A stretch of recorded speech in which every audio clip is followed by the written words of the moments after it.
Alright, hi guys! Welcome po ulit kayo sa video tutorial na to at ang pag-usapan po natin ngayon ay tungkol sa fractions. So what is fraction first? Fraction is a part of a whole. So parte lang siya ng isang kabuuan. At sa fraction po ay may tinatawag tayong numerator at ito po yung nasa taas ng number. At denominator, siya yung nasa baba. Yun, may nakita po akong post sa Facebook, galing po kay Jovi Liwagas. Tinatanong niya na kung tama po ba talaga itong solusyon na ito.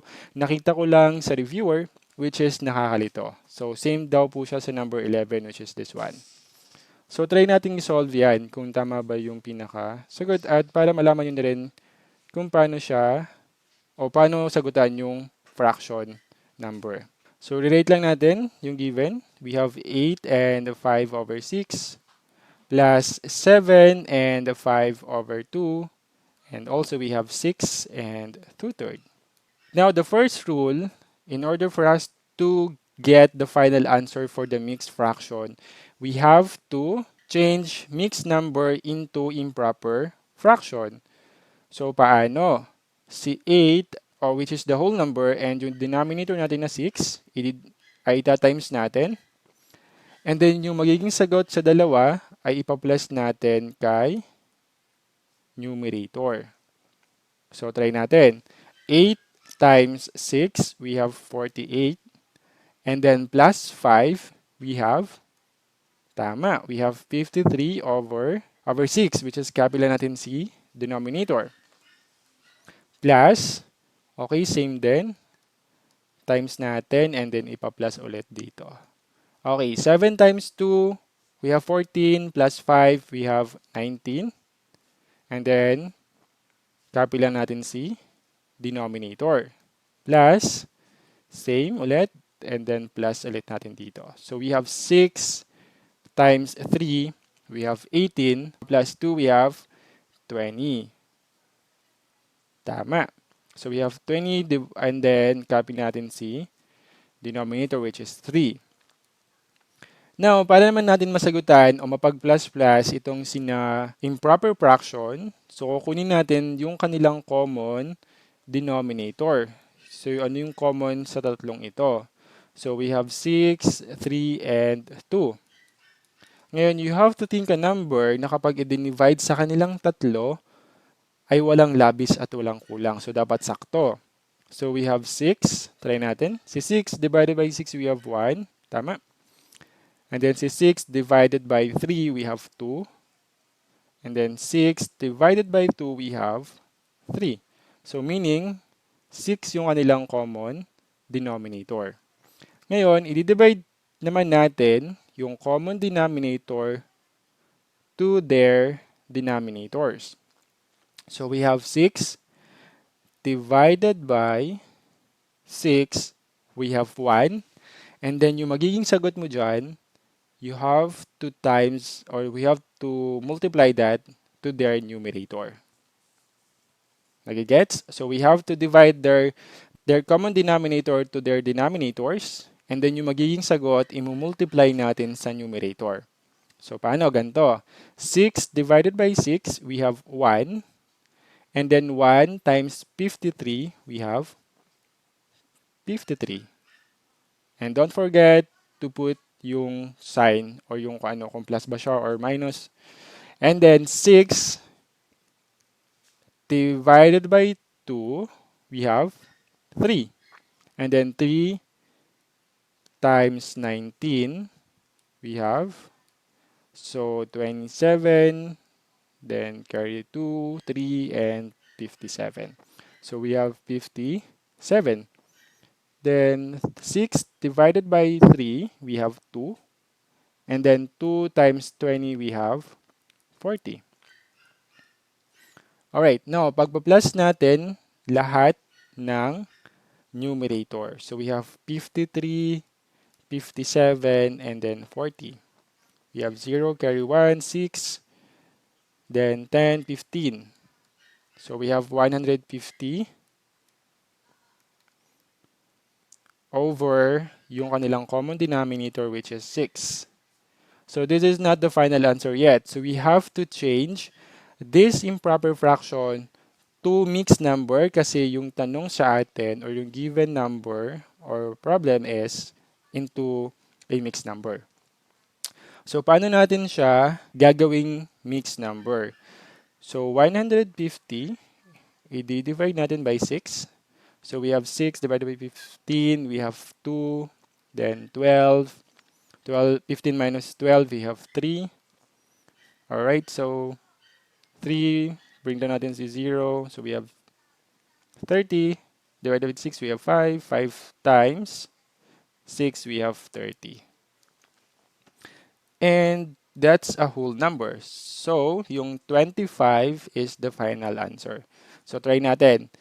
Dapat si 25 kapag itinaim sa 6, ang magiging sagot is 150. 6 times 5, we have 30. Carry 3.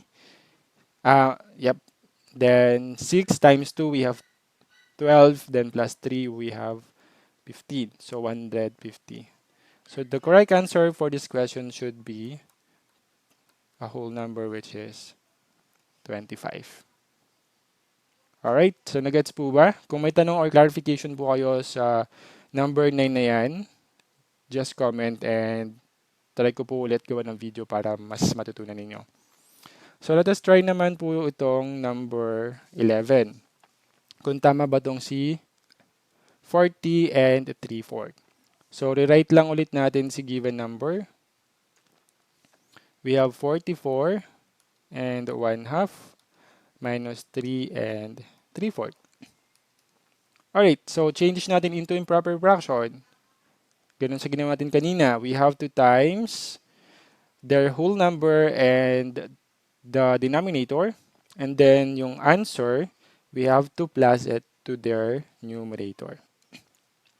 So we have 44 times 2, we have 88 plus 1, we have what? Tama, we have 89 over 2. Copy natin si denominator. And then yung sign nila which is minus or subtractions. Then si whole number times ulit natin kay denominator. We have 12 and then plus natin kay numerator. We have 15 over 4. Tama. So denominator. And ano yung next natin na gagawin? Tama. Kukunin natin yung kanilang common denominator. So, paano kunin si common denominator? Kunin natin si 2 and si 4. And then, you have to think a number na kapag dinivide sa kanila parehas ay walang labis at walang kulang. So, dapat sakto. Try natin si 4. Alright, 4 divided by 4, we have 1. So, sakto. 4 divided by 2, we have 2. So, sakto lang din. Walang labis at walang kulang. So, meaning si 4 ang kanilang common denominator. Same process. Tama, i-divide natin yung common denominator to their denominators. Alright. So, 4 divided by 2, we have 2, then times 89. 89 times 2, we have 18. Carry 1, 16, 17. So, we have 178. Alright, wag natin kakalimutan si subtraction sign. And then 4 divided by 4, we have 1 times 15, we have 15. And then isusubtract natin si numerator. We have 178 minus 15. We have 3, 6, 163. Is this a final answer or not? Tama, this is not a final answer yet because we need to convert this improper fraction to a mixed number. Bakit? Dahil mixed number yung tinatanong sa atin. Ano yung sagot sa kanila?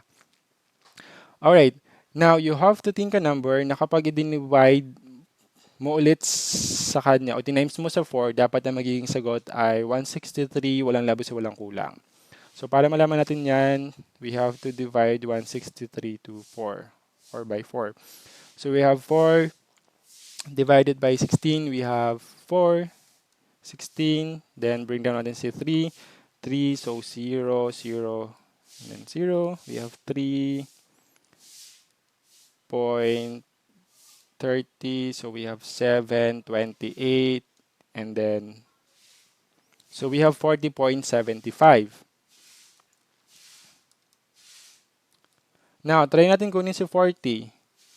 40, alright, 40 times 4, we have 160. So, yun yung pinaka-whole number agad natin, si 40. And then, si 160, kapag i-minus mo kay 163, may labis na tatlo. Yun yung magiging numerator natin. And ika-copy lang ulit natin si denominator, which is 4. Alright, and this is our final answer, which is tama, 43 and 4. Alright, so I hope you learned something to this video tutorial, and if you have clarifications or questions, you can just ask me or just comment it to the comment section. So, i-review ko yan, babasahin ko, at gagawin ko ng tutorial video para sa'yo. Okay, thank you so much for watching, and goodbye.